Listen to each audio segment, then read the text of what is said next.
آج سے 17 برس قبل برطانوی اخبار دی ٹائمز میں ایک رپورٹ شائع ہوئی تھی جس میں دعویٰ کیا گیا تھا کہ جنرل مشرف کی فوجی حکومت نے اپنے حق میں فیصلے کرانے کے لیے سپریم کورٹ کے ججوں اور ان کے بچوں کی قابل اعتراض حالت میں خفیہ ویڈیوز بنا کر انہیں بلیک میل کیا تھا۔ دی ٹائمز کے دعوے کے مطابق سپریم کورٹ کے ججوں اور ان کے بچوں کی قابل اعتراض حالت میں ان ویڈیوز کو پاکستان کی ملٹری انٹیلیجنس نے ریکارڈ کیا تھا اور یہ سب گندی چالوں والی مہم کا حصہ تھیں۔ جنرل مشرف حکومت بارے یہ دعویٰ دی ٹائمز نے 11 نومبر 2007 کی ایک رپورٹ میں کیا تھا۔ برطانوی اخبار کی اس رپورٹ کو ماضی میں کئی بار پاکستانی میڈیا کی جانب سے بھی شائع کیا جا چکا ہے۔ اس کے علاوہ کئی خبروں میں برطانوی اخبار کی اس رپورٹ کے حوالے بھی دیے جا چکے ہیں۔ دی ٹائمز نے پاکستانی سپریم کورٹ کے ججوں کو بلیک میل کرنے کے دعوے سے متعلق خبر کو جنرل مشرف حکومت کے 3 نومبر 2007 کی ایمرجنسی کے نفاذ کے بعد شائع کیا تھا۔ Pakistan is on the verge of destabilization. Please do not expect or demand your level of democracy which you learnt over a number of centuries. We are also trying to learn and we are doing well. Please give us time.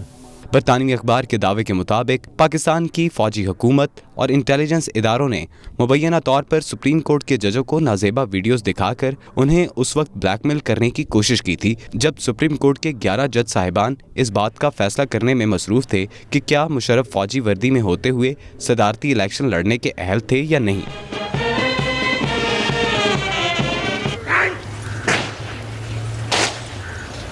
برطانوی اخبار کی جانب سے اپنی report میں دعویٰ کیا گیا تھا کہ انٹیلیجنس حکام نے مشرف کے سننے والے ججوں میں سے 3 ججوں کو ان کی نازیبا ریکارڈ شدہ ویڈیوز بھیجی تھی۔ اخبار کی رپورٹ کے مطابق بطور آرمی چیف مشرف کے صدارتی الیکشن لڑنے کی اہلیت بارے فیصلہ کرنے والے 11 میں سے 3 ججوں کو ستمبر 2007 میں ویڈیوز بھیجی گئیں۔ ایک ویڈیو میں ایک جج اپنی نوجوان مسٹریس کے ساتھ تھے جبکہ ایک اور ویڈیو ایک جج کی بیٹی کی تھی۔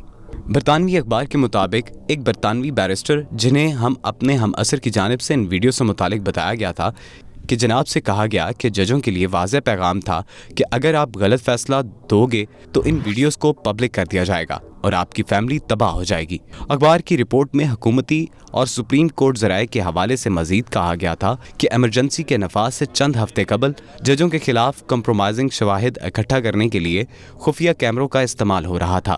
اخبار نے اپنی رپورٹ میں لکھا کہ ایک خاتون جس کا سپریم کورٹ کے ایک جج کے ساتھ افیئر تھا کی فیملی نے کہا کہ وہ یہ جان کر المیے میں تھے کہ ان کی خاتون کے تعلقات ریکارڈ کر لیے گئے تھے۔ برطانوی اخبار نے اپنی رپورٹ میں عدالتی ذرائع کے حوالے سے دعویٰ کرتے ہوئے لکھا کہ کئی جج حضرات ایسے نجی کلائنٹس جنہیں وہ قانونی مشاورے سے نواز چکے تھے کی جانب سے طوائفوں کی آمد کو ادائیگی کی وصولی کی شکل میں لے رہے تھے۔ جب جج مشرف کے کیس کو سن رہے تھے تو انٹیلیجنس حکام نے ان سے ملاقاتیں کی۔ انہوں نے ججوں پر دباؤ ڈالا۔ مغربی سفارتکار کے مطابق انٹیلیجنس حکام نے دعویٰ کیا کہ فیصلہ صدر مشرف کے خلاف آنے والا تھا۔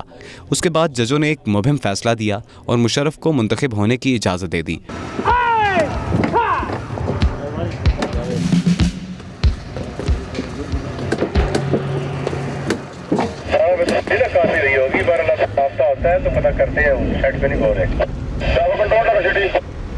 تاہم ساتھ یہ قرار دے دیا کہ وہ اس کی اہلیت پر بعد میں فیصلہ کریں گے۔ برطانوی اخبار کی رپورٹ کے مطابق اس خوف کی بنیاد پر کہ فیصلہ اس کے خلاف آئے گا مشرف نے 3 نومبر 2007 کو ایمرجنسی لگا دی تھی۔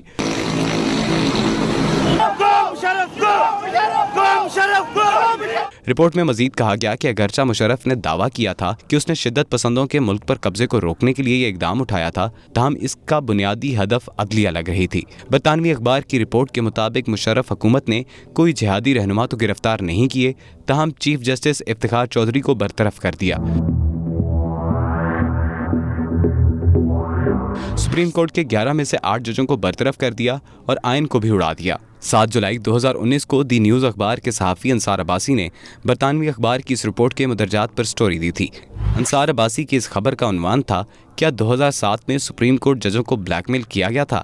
اس کے علاوہ دیگر کئی سٹوریز میں برطانوی اخبار کی اس رپورٹ کو شائع کیا جا چکا ہے مگر آج تک پاکستانی اداروں کے خلاف سنگین الزامات عائد کرنے والی اس رپورٹ پر طاقتور حلقوں کی جانب سے برطانوی اخبار دی ٹائمز کے خلاف کوئی کیس دائر نہیں کیا گیا۔ My mother always thought that I am the type who should go into the army.